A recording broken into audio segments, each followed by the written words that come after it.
ये देखें जी, ये अमरूद का पौधा है, ये मेरे घर में उगा हुआ अमरूद का पौधा है।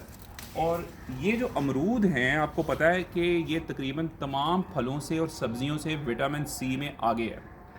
अगर आप रोज़ाना एक अमरूद खाते हैं मीडियम साइज़ का, तो आपकी विटामिन सी की जो रिक्वायरमेंट है पूरे दिन की, वो पूरी हो जाती है।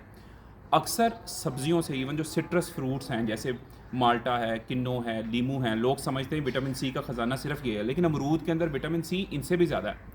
इसके अलावा मज़े की बात कि फलों के अंदर प्रोटीन नहीं होता, लेकिन ये एक ऐसा फल है, फ्रूट है अमरूद, जिसके अंदर प्रोटीन भी होता है। फिर फाइबर की शानदार तादाद इसमें मौजूद है, जो आपके हाजमे को ठीक रखेगी, कब्ज़ नहीं होने देगी। इसके अलावा ये शुगर के मरीज़ों के लिए शानदार है, इंसुलिन सेंसिटिविटी को बढ़ाती है, जिससे शुगर ठीक रहती है। फिर दिल की मुहाफ़िज़ है, विटामिन सी जो है ये खून की नालियों में जो सोजिश होती है उसको कम करता है, ब्लड प्रेशर ठीक रहेगा, बुरा कोलेस्ट्रॉल नीचे होगा।